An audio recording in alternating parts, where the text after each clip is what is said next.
Hola, ¿qué tal? ¿Cómo están? Bienvenidos de nuevo a mi canal. Estoy muy contenta de estar grabando nuevamente un tema y compartir aquí con ustedes. Yo soy Cintia Orozco, soy psicóloga y psicoterapeuta.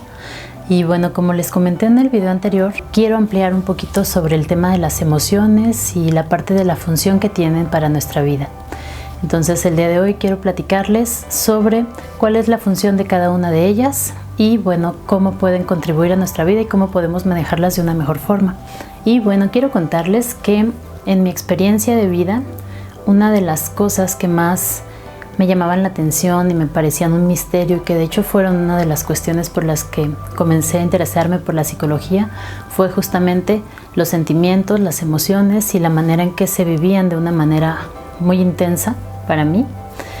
Y bueno, que además pues yo no tenía como una guía o una claridad de para qué servían, ¿no? Estas corrientes internas que se sienten cuando uno activa una emoción. Y bueno, la verdad es que ocupaban buena parte de mi atención, de mi energía, y con el tiempo decidí estudiar psicología. Y bueno, cuando descubrí que las emociones tenían una función y que servían para algo, para mí fue como una revelación. Eso fue algo muy importante que me dio mucha claridad y que me fue ayudando a amigarme con estos sentimientos y con estas sensaciones internas. Por eso pues me parece importante compartirlo con ustedes para que también podamos tener más información. Desafortunadamente creo que en nuestra sociedad hace mucha falta educación emocional, que tengamos más comprensión de todos estos fenómenos que nos ocurren internamente.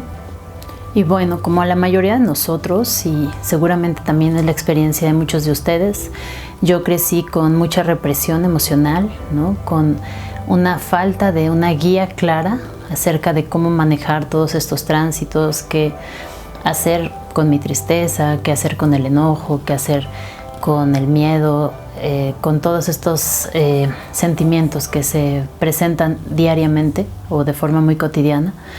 Y bueno, fue muy duro crecer así, ¿no? Fue muy difícil para mí sobrellevar por mí misma, ahora sí que, como dicen, como Dios me dio a entender, ir sacando adelante todas estas sensaciones.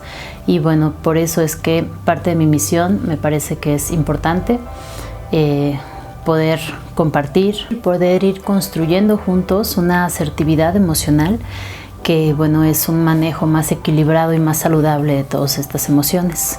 Y bueno, existen muchas clasificaciones teóricas de cuáles son las emociones del ser humano.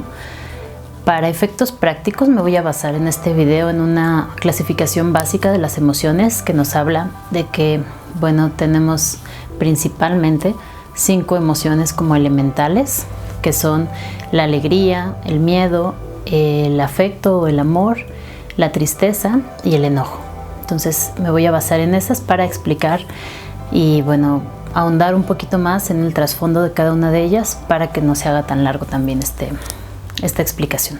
Y comenzamos con la emoción del enojo. Les voy a hablar sobre la función de esta emoción, que es una de las más descalificadas y que socialmente es como muy reprimida también, sobre todo para las mujeres, pero en general, ¿no? Hay incluso pues dichos populares que en otros países serán tal vez distintos, pero aquí en México pues hay como muchas frases, ¿no? Del estilo de te ves muy fea cuando te enojas, o el que se enoja pierde. Y bueno, esto nos habla de que no es una emoción que se acepte ni que se conozca cuál es la función real que tiene. La función que tiene el enojo básicamente es la de permitirnos defender nuestro territorio, nuestros límites o nuestra dignidad. Cuando se sobrepasa nuestro bienestar o algo que para nosotros ya no se siente bien, se activa ese enojo, ¿no? Si alguien rompe mis cosas o pues de algún modo invade mi espacio, es natural y es esperable y es lo más saludable que yo experimente una sensación de enojo, lo cual me ayuda y me da este impulso y esta posibilidad de sostener un límite para pues tener una interacción más sana con los demás. Aquí es importante aclarar porque hay una confusión muy grande en este sentido de la emoción del enojo con términos como violencia, ¿no? Agresión incluso, que en otro video les podré hablar de la agresión, pero sobre todo con la parte de la violencia pues es importante distinguir que es algo muy distinto, ¿no? Que no es lo mismo en ningún sentido y que el enojo en un nivel saludable y sabiendo manejarlo adecuadamente es algo que nos ayuda a convivir y a subsistir en convivencia en sociedad y que no tiene absolutamente nada de malo que se presente. Desafortunadamente, como es reprimido casi siempre, se acumula y se convierte en ira o a veces en violencia, ¿no? Pero bueno, de entrada y de forma muy global, pues saber que es distinto. Y bueno, esa sería básicamente la función de esta emoción del enojo. Bueno, me gustaría continuar con la emoción de la alegría. Esta es una emoción que socialmente suele ser más aceptada, aunque aún así hay familias en las cuales tampoco se ve bien o se acepta que las personas sean muy alegres o que estén en estados así eufóricos o contentos. Depende del grado de disfuncionalidad de la familia. Hay familias que hasta esa emoción también se reprime, pero generalmente no. Bueno, la alegría pues no tiene como tanta trasfondo. Generalmente conocemos que pues se trata de una emoción que nos permite disfrutar, conectar con el placer, con el gozo y pues con el disfrute, ¿no? de la vida. Esa es la función que tiene y pues es una función muy linda y que generalmente se cumple o se lleva a cabo. No así con la emoción del miedo, por ejemplo. El miedo sí es una emoción que también se reprime mucho de forma cultural. Casi siempre es todavía más hacia los hombres, ¿no? Que se les exige ser valientes, ser machos, ser pues como muy demostrar que ese miedo nunca está. El miedo, en su función muy esencial, lo que nos ayuda es a protegernos del peligro, porque es como una alerta interna que nos avisa cuando pues hay algo que puede amenazarnos o que puede resultar peligroso para nosotros, y entonces lo que hace es activar internamente esta alerta, ¿no? De pues protección. Si vamos, siempre pongo el ejemplo, ¿no? Si vamos por un lugar oscuro, tal vez desconocido, y vemos a algunas personas intimidantes, pues naturalmente vamos a sentir miedo, y eso nos va a permitir estar en alerta y además de internamente activar muchas funciones de protección física y de supervivencia, pues también mentalmente nos va a ayudar a buscar alguna estrategia de protección y poder movernos de ahí. En su forma más esencial, esa es la función.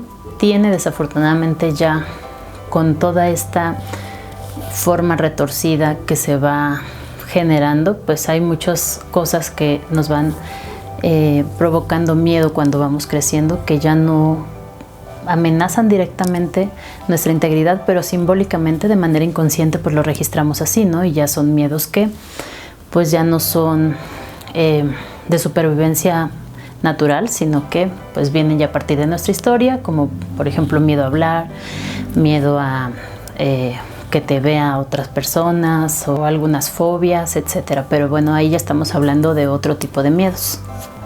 Y bueno, la siguiente emoción, que también pues es muy incomprendida, diría yo, es la emoción de la tristeza, porque también pues rehuimos mucho de ella. Socialmente asusta incluso cuando alguien toca la tristeza o por alguna situación se conmueve o llora y está frente a otras personas. Lo más común es que de forma sutil o como sea, pero traten de reprimirle esa sensación, ¿no? O sea, como de que ay, no llores, no llores, espera, no te pongas así, ¿no? Es como una manera pues de también no contactar las propias personas con sus propios sentimientos o con su propia tristeza, y generalmente por eso tendemos como a sacarle la vuelta. Pero la tristeza, aun cuando pues es dolorosa, porque justamente su función tiene que ver con drenar un dolor interno, un dolor emocional, es necesaria para existir, para estar equilibrados y para que esta energía de dolor, cuando está presente y cuando perdemos algo o a alguien, o termina alguna relación o alguna etapa, o cometemos algún error, pues llega a nosotros, ¿no? Porque justamente esa es otra cosa interesante, que cada una de las emociones tiene físicamente como una energía y una manera de, pues como a nivel corporal, manifestarse desde la parte neurológica y bueno, orgánica en todo nuestro cuerpo. Nos ya se nos activa para ciertas situaciones, porque justamente pues el hecho de que tengamos esa emoción es para responder ante determinada circunstancia. La tristeza, entonces, la manera en que nos pone físicamente, orgánicamente, es como sin energía, como con una sensación así como de recogimiento, ¿no? Porque justamente la función que tiene es como de hacer esta pausa, poder reparar internamente y procesar esta situación por la que estamos pasando, que nos provocó la tristeza, reflexionar en torno a ella y aprender, ¿no? Como para, pues justamente ir haciendo esta evolución humana que es lo esperable, ¿no? Si la dejamos estar, la tristeza pasa, pero muchas veces pues nos da miedo contactar con ella y vamos sacándole como la vuelta, evadiéndola, pues anestesiándola o haciendo una serie de estrategias como para no sentirla. Sin embargo, el premio o como la ventaja de poder contactar con la tristeza es justamente que vamos a obtener de ella un crecimiento interno o un aprendizaje. Y bueno, en esta clasificación que les comenté, por último tendríamos el afecto o el amor, que bueno, desde su función muy elemental, muy básica, pues tiene que ver con crear vínculos y crear lazos con las personas que queremos, los cuales nos permiten pues generar tribus, ¿no? Generar clanes, generar grupos, familias, reproducir la especie también. Y bueno, eso es como el pegamento, ¿no? Que nos une a las personas que queremos o que les tenemos afecto. Y bueno, esa sería la función básica como de esa emoción que también con tantas barreras que nos vamos generando a lo largo de nuestra historia para protegernos y defendernos del dolor, pues muchas veces vamos también perdiendo esta capacidad de contactar profundamente con los seres que queremos. Bueno, esta capacidad de afecto también muchas veces de demostrarlo o de recibirlo se va mermando con el paso del tiempo, porque pues en su función saludable no debería costarnos trabajo, pero bueno, como les he mencionado, esto tiene que ver con procesos inconscientes y con una serie de defensas que nos van creando capas que nos van separando, y que bueno, es parte también del trabajo que hay que ir realizando para irlas disolviendo y para poder estar cada vez más conectados. Y bueno, pues hasta aquí mi video del día de hoy. Espero que les haya gustado y que les sea de utilidad. A continuación voy a grabar una serie de videos sobre el tema de relaciones interpersonales, que es una de las líneas en las que principalmente me especializo en mi trabajo. Y bueno, pues estate pendiente. Si te gustó y te sirvió este contenido, compártelo con quien le pueda ser de utilidad. Y bueno, de mi parte sería todo. Me dio mucho gusto poder compartir este tema con ustedes. Espero que nos podamos ver muy pronto. Hasta entonces.